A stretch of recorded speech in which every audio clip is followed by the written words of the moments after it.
Bismillahirrahmanirrahim. Assalamualaikum warahmatullahi wabarakatuh. Jumpa lagi dengan saya Muhammad Fairuz Sabadi MKom, dosen informatika Fakultas Sains dan Teknologi Universitas PGRI Yogyakarta. Selamat datang di channel kami, channel Fairuz El Said, tempat belajar dan berbagi. Materi kita kali ini membahas tentang user interface ya, meliputi sketch, wireframe, dan mockup dan prototype. Kita akan bahas satu persatu jenis-jenis user interface, desain user interface ini. Kita awali saja dengan apa itu sketch atau sketsa ya. Sketsa adalah gambar tangan bebas pada selembar kertas atau alat digital yang memberi representasi dasar dari konsep aplikasi.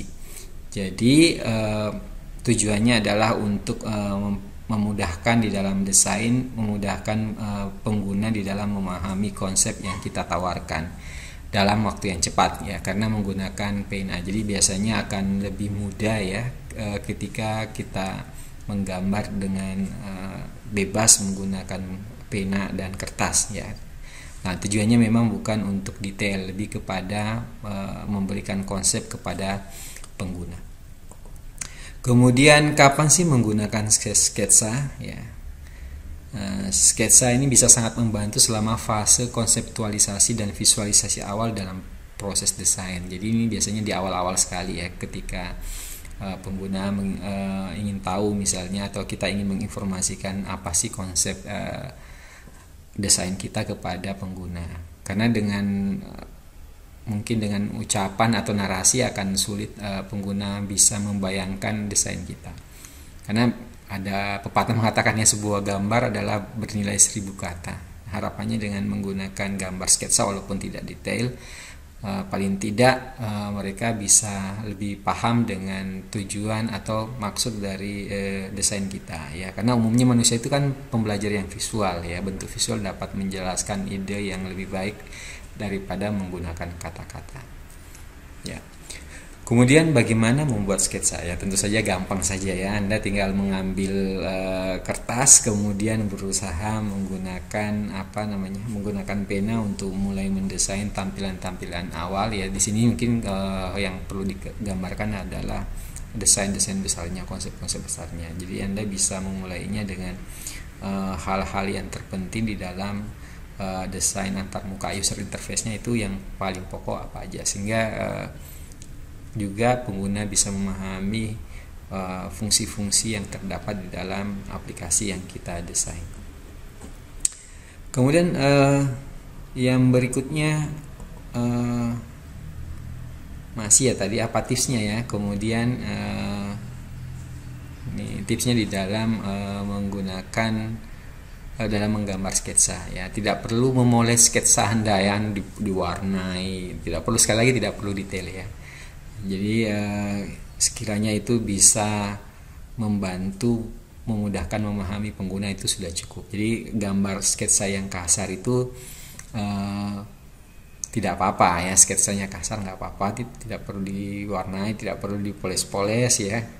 Yang penting ide utama Anda tersampai kepada pengguna. Itu saja sih prinsip pokoknya.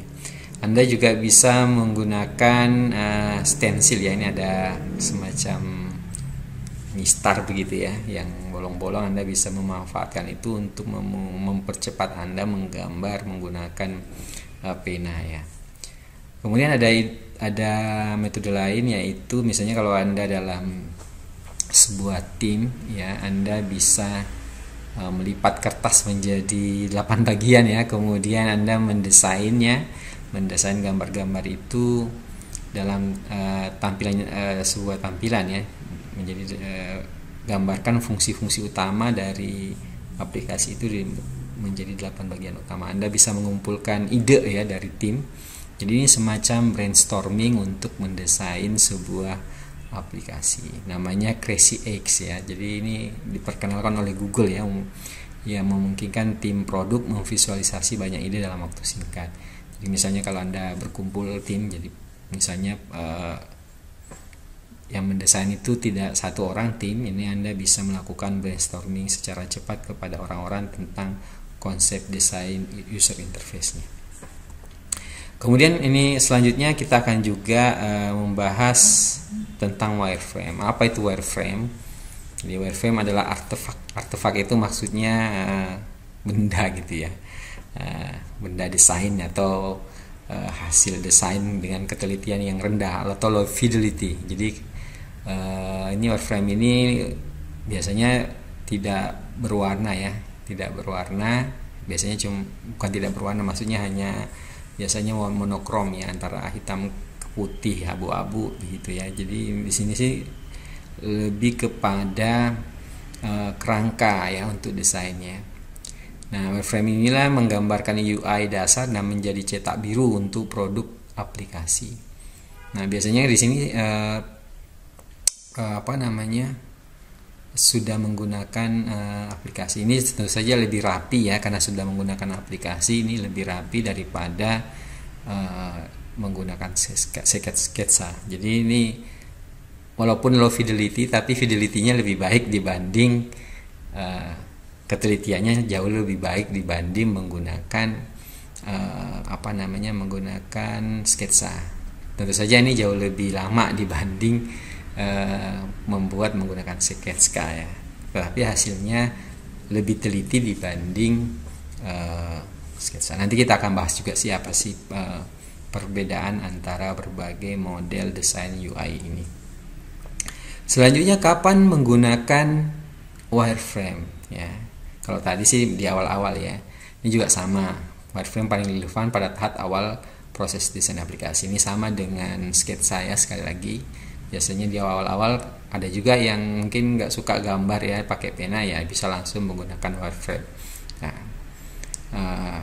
saya pribadi lebih suka menggunakan ini karena kalau menggunakan pena saya malah kurang rapi gitu ya. Jadi biasanya saya menggunakan tools untuk menggambar wireframe itu jauh lebih mudah, karena sekarang banyak juga template-template yang tinggal menggunakan, sehingga jauh lebih cepat daripada menggunakan pena ya. Tapi untuk kecepatan memang jauh lebih baik menggunakan sketsa ya. Kemudian selanjutnya apa tujuan wireframe ya? Nah, tujuan wireframe bukan desain visual yang detail. Sekali lagi, ini low fidelity, sama dengan sketsa dia low fidelity, tidak detail ya. Namun menyampaikan susunan, struktur layout, navigasi, dan organisasi konten ya. Jadi sudah menunjukkan struktur aplikasi ya, struktur menunya kayak apa, kalau klik ini nanti apa saja menunya seperti itu ya. Kemudian ada navigasinya ya. Kemudian organisasi konten, struktur organisasi dari tampilan-tampilan di dalam sebuah aplikasi. Kemudian biasanya wireframe ini dibuat dengan warna hitam dan putih, abu-abu ya, antara monokrom lah, antara putih ke hitam lah, seperti itu ya. Jadi wireframe lebih menekankan isi dari konten, bukan dari sisi tampilan visual seperti warna ya, gambarnya, bukan, lebih kepada isi dari kontennya. Apa manfaatnya wireframe? Ya, tadi ya saya kira menggambarkan layout umum dari aplikasi, kemudian membangun kepercayaan dengan user dan stakeholder. Dengan ditampilkannya desain kita, stakeholder bisa menjadi lebih yakin, punya gambaran lebih detail ya dibanding sketsa tadi, tentang bagaimana sih fitur-fitur yang ada di dalam aplikasi yang kita desain itu. Kemudian menghemat biaya dan waktu ya. Jadi juga karena kalau misalnya kita langsung membuat yang lebih sangat detail ya, kemudian kamu membutuhkan waktu ya. Jadi ada lagi yang namanya mockup, itu jauh lebih detail, dia high fidelity. Tentu saja waktu yang dibutuhkan lebih cepat. Dengan seperti ini misalnya kalau ada perubahan-perubahan, biasanya saya juga kalau konsultasi dengan user juga menggunakan wireframe karena jauh lebih mudah ya, lebih mudah, lebih gampang, dan menghemat waktu. Ketika terjadi perubahan bisa segera kita rubah ya. Kemudian mengevaluasi struktur halaman layar individual. Jadi bisa juga kita mengkomunikasikan, misalnya menjelaskan kalau ada struktur halaman yang masih kurang atau hal-hal yang kurang, ini juga bisa kita tambahkan, atau malah terlalu berbelit-belit ya, bisa kita sederhanakan. Kemudian memahami bagaimana layar halaman terkait satu dengan lainnya. dari sisi perspektif pengguna. Jadi misalnya bisa kita pakai juga untuk menjelaskan bagaimana navigasi di dalam aplikasi itu. Nah, sebenarnya ada yang lebih cocok ya, tapi penggunanya tentu saja fidelity-nya jauh lebih baik, hanya saja membutuhkan waktu yang lama ya, namanya prototype. Nanti kita akan bahas juga tentang prototype. Ini lebih bagus lagi karena navigasinya menjadi lebih jelas ya, karena langsung tersimulasi ya. Kemudian mempersiapkan dokumen persyaratan proyek yang terperinci ya, jadi biasanya ini menjadi bagian dokumen desain ya, desain di dalam proses analisis dan desain sistem informasi. Selanjutnya bagaimana membuat wireframe. Nah, ini biasanya menggunakan aplikasi ya, jadi biasanya sudah menggunakan aplikasi ya. Biasanya yang ada yang gratis, ada yang berbayar. Misalnya Balsamiq ini sifatnya gratis ya, tapi ada juga yang berbayar. Microsoft Visio ini berbayar, Lucida Chart ini juga gratis ya. Dan sekarang juga sangat banyak fitur-fiturnya, jadi tinggal dimanfaatkan ya. Jadi memang di aplikasi ini desain untuk digunakan untuk desain UI. Jadi memang diperuntukkan untuk mendesain UI juga ya. Yes. Balsamiq itu khusus ya. Kalau untuk Visio memang ada beberapa aplikasi, desain aplikasi bukan hanya UI ya, termasuk bisnis proses juga bisa digambar seperti DFD, cross functional itu juga bisa. Lucida Chart ini hampir sama dengan Visio ya, tapi Lucida Chart ini dia berbasis cloud, jadi teman-teman harus terhubung dengan secara online. Sedangkan Microsoft Visio ini dia desktop ya, jadi lebih ringan karena tidak bekerja di ya, jadi Anda tidak harus terhubung dengan internet untuk melakukan desain. Maksudnya banyak sekali aplikasi yang lain ya, seperti Figma ini memang untuk desain juga, bahkan untuk yang mockup. Sedangkan untuk Visio ini tidak bisa untuk mockup ya. Nah, Lucida Chart ini sama dengan Visio, untuk mockup kurang cocok digunakan. Kemudian yang berikutnya tips wireframe. Jangan menambahkan terlalu detail ke gambar rangka ya. Jadi ini sekali lagi hanya konseptual ya, konseptual dari yang kita buat. Jadi jangan terlalu detail, tidak perlu diwarnai juga, tidak perlu menggunakan data-data yang real ya. Anda bisa menggunakan lorem ipsum misalnya untuk teks misalnya, untuk kemudian atau simbol-simbol yang lain, atau dinyatakan dengan format-format tertentu. Misalnya untuk tanggal Anda bisa menulisnya DDD, MMM, YY berdasarkan format tertentu gitu. Kemudian tips berikutnya, wireframe adalah struktur kerangka produk. Jadi yang terpenting Anda bisa menggambarkan struktur organisasi dari produk aplikasi yang akan dikembangkan.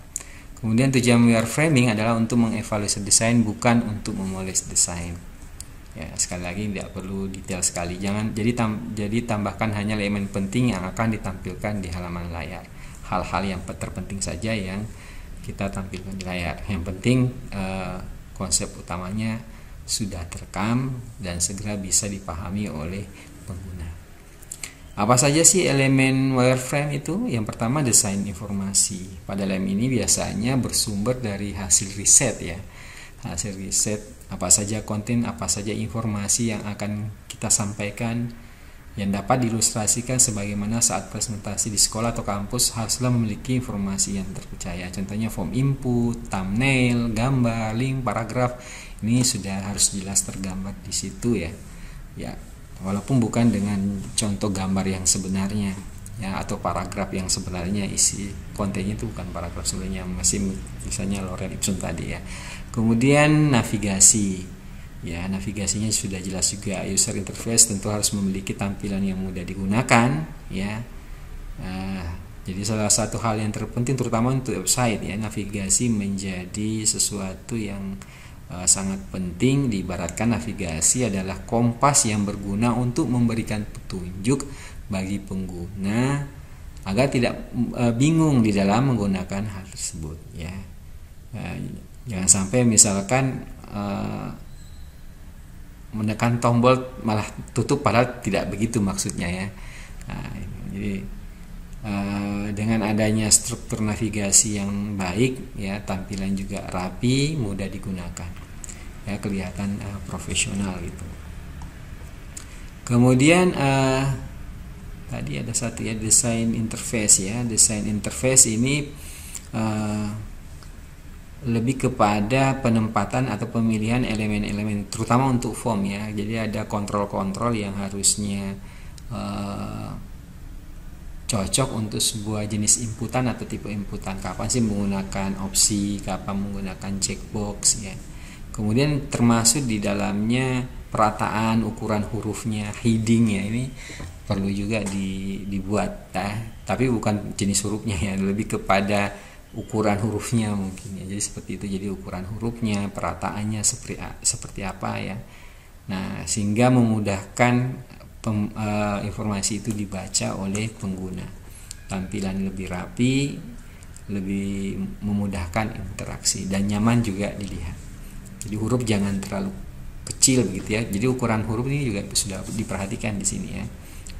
Untuk tipografinya dalam hal jenis huruf ini tidak terlalu diperhatikan. Kemudian yang berikutnya adalah mockup ya. Apa itu mockup? Nah, berbeda yang tadi ini kualitasnya sudah baik ya. Kalau tadi kan low fidelity, ini mid high ya. Jadi sudah mendekati tampilan yang sesungguhnya. Jadi betul-betul pengguna itu punya gambaran bagaimana tampilan kira-kira hasilnya. Jadi seperti itulah gambarannya ya, gambaran aplikasinya. Jadi mulai warnanya, kemudian pemilihan jenis hurufnya, tombol-tombol navigasinya udah sesuai ya. Ya ini di sini betul-betul pengguna sudah melihat elemen-elemen gambar yang sesungguhnya ya. Jadi pemilihan gambarnya, ikon-ikonnya yang digunakan ya, kemudian tombol-tombolnya, bentuk tombolnya, grafisnya seperti apa, ada bayangannya apa enggak gitu ya, sudah sangat detail ya. Jadi mockup ini sudah sangat detail. Tentu saja pembuatannya lebih lama dibanding yang wireframe ya. Jadi biasanya ini juga ketika desain mulai mau akhir gitu ya. Jadi betul-betul sudah didesain dengan sangat detail ya. Tapi di sini mockup ini ketika diklik link-linknya, navigasinya belum berpindah halaman. Nah, itu bedanya nanti dengan prototype ya. Jadi tujuan mockup ini menentukan bagian alur pengguna ketika mereka berinteraksi dengan web atau aplikasi. Sudah juga bisa dijelaskan bagaimana alurnya ya ketika menentukan tata letak desain dari layout ya, sama dengan ini sudah sama dengan wireframe ya. Jadi karena lebih detail ya. Kemudian memilih skema warna yang akan dipergunakan di final product. Themes warnanya juga sudah bisa ditentukan. Kemudian untuk hurufnya ini jenisnya sudah bisa ditentukan. Kalau di wireframe kan jenis huruf itu belum diperhatikan ya. Lebih kepada ukuran hurufnya. Ya. Kemudian apa sih manfaat dari mockup ya? Manfaat mockup yang pertama, membantu tim dalam menentukan final design yang akan digunakan ya. Jadi desain akhirnya itu seperti itu ya. Kemudian membantu menerjemahkan konsep dan ide ke dalam elemen desain yang konkret ya. Nah, kita dapat bereksperimen terlebih dahulu style visualnya. Setelah itu dapat dipilih desain seperti apa yang paling baik dan sesuai produk. Nah, sebenarnya bisa juga didesain berbagai alternatif yang dianggap cocok dengan fungsinya, kemudian kesesuaian dengan segmen penggunanya atau jenis penggunanya ya. Kemudian manfaat berikutnya ini mockup ini adalah membantu mendiagnosis potensi gangguan dan masalah dari desain sedini mungkin, sehingga ketika diluncurkan di pasar maka produk dapat berjalan dengan baik. Jadi sebenarnya pada saat setelah mendesain mockup ini bisa juga dilakukan evaluasi dengan pengguna bagaimana desainnya sebelum dibuat. Karena kalau setelah aplikasi jadi kemudian baru diredesain, tentu saja akan menghabiskan waktu ya. Jadi diharapkan dengan ini prosesnya menjadi lebih cepat ya. Dan ini juga akan sangat memudahkan programmer di dalam mengimplementasikan aplikasi. Beberapa software bahkan itu kemudian bisa diterjemahkan menjadi HTML ya. Jadi sangat memudahkan programmer. Ada beberapa tips ya di dalam mengembangkan mockup. Yang pertama, hati-hati dengan lorem ipsum ya. Lorem ipsum itu adalah teks tiruan ya. Sebaiknya mungkin jangan lorem ipsum ya, mungkin langsung datanya. Kalau misalnya data misalnya jenis pakaian, kalau Anda jual pakaian ya, kemudian keterangannya sesuai dengan data yang contoh data yang sesungguhnya, sehingga bisa diukur mungkin jumlah barisnya itu sebenarnya sih rata-rata berapa sih panjangnya. Kalau Anda menggunakan lorem ipsum atau teks tiruan, kan nggak dipastikan ya, mungkin deskripsi barang misalnya ya, rata-rata itu panjangnya berapa sehingga bisa lebih pas ya. Jadi sebaiknya mungkin tidak menggunakan data-data dummy ya, sehingga betul-betul nanti tampilannya sesuai dengan contoh data yang pada umumnya ya. Jadi misalnya deskripsi atau apa rata-rata panjangnya seperti apa ya. Jadi sebaiknya sih di mockup ini sudah tidak menggunakan lorem ipsum. Kalau di wireframe itu tidak masalah gitu ya.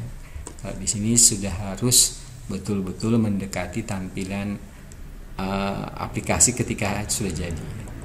Kemudian yang berikutnya, tips yang kedua adalah jangan puas ya dengan satu ide desain untuk mockup. Anda bisa mengekspor, apalagi Anda dengan tim ya, Anda bisa menggali tadi ya, melakukan brainstorming juga ya tentang pemilihan themes warnanya, tipografinya, pemilihan ikonnya, kemudian strukturnya juga. Anda bisa bagaimana pemilihan kontrol di dalam form ya, apa yang pas, atau Anda bisa melakukan desain khusus ya, mungkin ada kontrol khusus yang lebih memudahkan pengguna di dalam berinteraksi dengan aplikasi ini ya. Ya, jadi kadang-kadang memang ya kita tergoda ketika merasa sudah mendesain satu kemudian sudah jatuh cinta pada pandangan pertama. Nah, ini yang susah ya. Nah, padahal mungkin ada ide-ide yang lain yang mungkin lebih cocok. Jadi sering-sering bereksperimen ya, karena kalau lebih banyak ya, mungkin kalau Anda memberi alternatif ya beberapa, ketika Anda menyerahkannya kepada user juga bisa memilih yang kira-kira yang mana lebih cocok bagi mereka. Kemudian yang berikutnya adalah prototype. Nah, itu apa itu prototype ya? Jadi model kerja aplikasi halaman web. Jadi kalau tadi mockup itu belum bisa diklik, tidak clickable ya. Artinya kalau diklik pindah halaman, belum seperti itu ya. Jadi kalau yang di sini prototype ini sudah interaktif ya. Jadi fungsinya memang untuk mensimulasi mensimulasikan interaksi antara pengguna dan UI ya. Jadi itu fungsinya. Jadi kalau diklik-klik itu dia akan berpindah halaman, atau misalnya kalau terjadi kesalahan atau error, tampilan dialognya itu seperti apa, itu tujuan dari prototype. Jadi bahkan bisa seolah-olah diinstal sebagai sebuah aplikasi. Jadi pengguna bisa sudah merasakan ada user experience-nya di sana ya. Jadi bisa merasakan gimana interaksi UI-nya. Jadi betul-betul bisa seolah-olah itu nyata ya. Walaupun sebenarnya fungsi logiknya belum ada ya, karena memang belum melalui tahap pemrograman. Kemudian prototype bisa sangat membantu selama fase desain fungsional dari proses desain secara rinci ya. Ini sangat membantu. Jadi ini kalau error gimana ya, kalau berhasil bagaimana, langkah selanjutnya apa, itu bisa disimulasikan, betul-betul bisa terinci. Dari sisi user juga nyaman, dari sisi programmer akan lebih mudah lagi membuatnya ya. Karena apa? Dia punya gambaran, oh seperti ini, ketika error tampilannya seperti apa, errornya seperti apa, ikonnya warnanya apa, tombolnya warnanya apa, sudah sangat rinci, sehingga sangat membantu baik dari sisi user bisa tahu secara fungsional dari aplikasi itu ya, karena sudah seolah-olah nyata. Kemudian berikutnya adalah bagaimana membuat prototype. Jadi prototype ini Anda sudah harus menggunakan aplikasi-aplikasi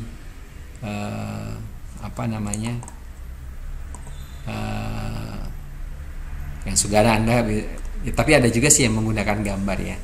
Tapi biasanya sudah menggunakan aplikasi-aplikasi. Anda boleh juga sih menggunakan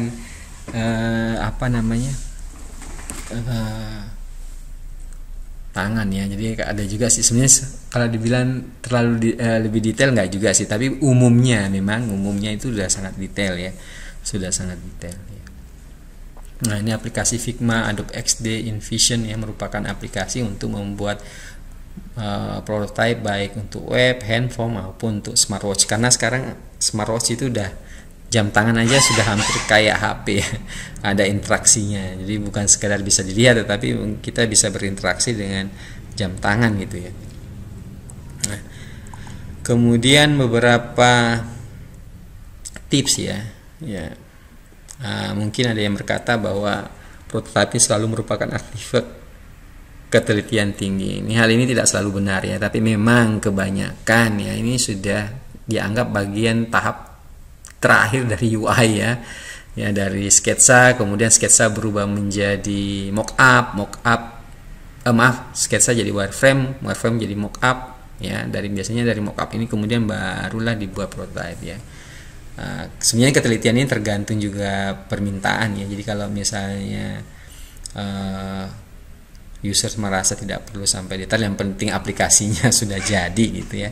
Nah, ini jadi tergantung dari permintaan user juga, apakah low fidelity atau mid fidelity atau high fidelity. Jadi tergantung dengan user juga.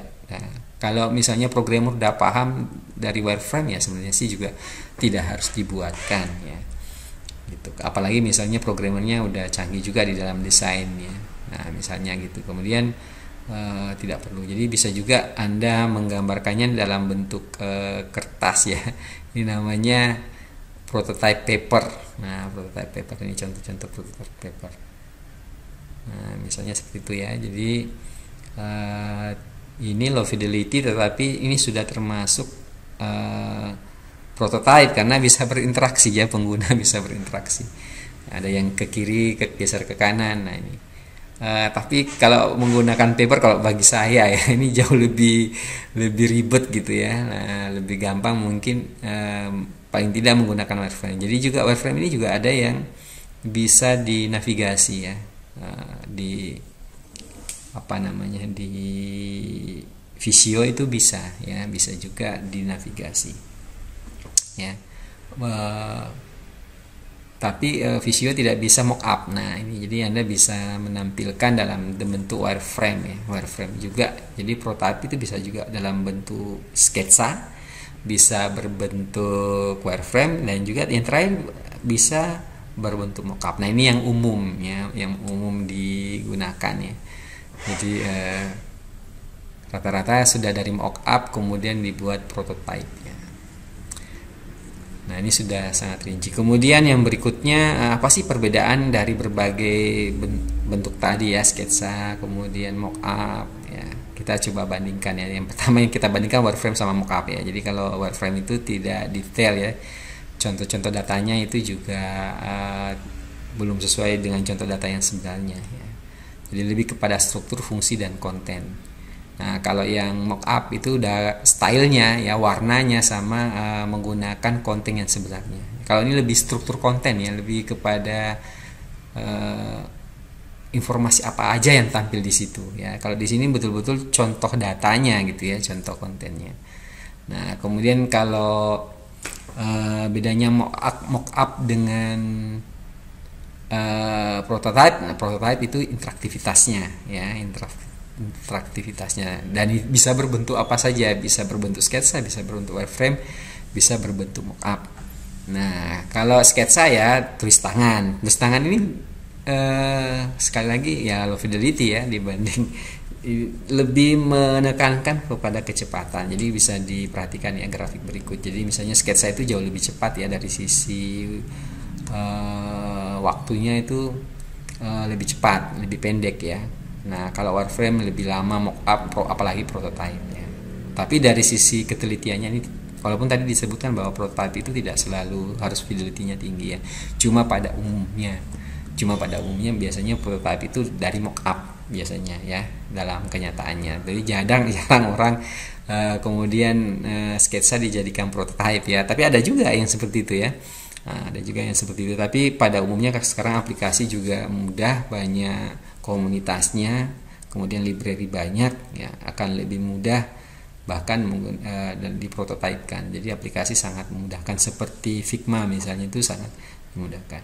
Nah, berikut ini contoh gambaran dari sketsa, kemudian sketsa atau wireframe ya, kemudian mockup ya. Ini mockup. Nah, kalau untuk prototype ya bisa ketiga-tiganya tentu saja.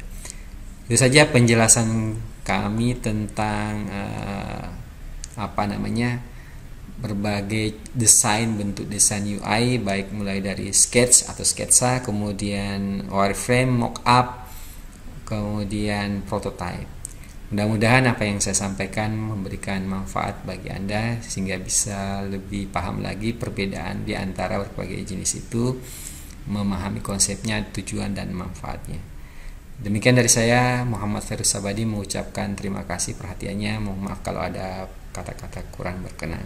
Terus ikuti channel ini dengan subscribe, jangan lupa like dan nyalakan lonceng teng kalau Anda menyukai tampilan kami dan supaya Anda tidak ketinggalan informasi-informasi yang selanjutnya. Demikian dari saya, dari channel Fairuz El-Said, tempat belajar dan berbagi. Saya ucapkan terima kasih, matur nuwun, wassalamualaikum warahmatullahi wabarakatuh.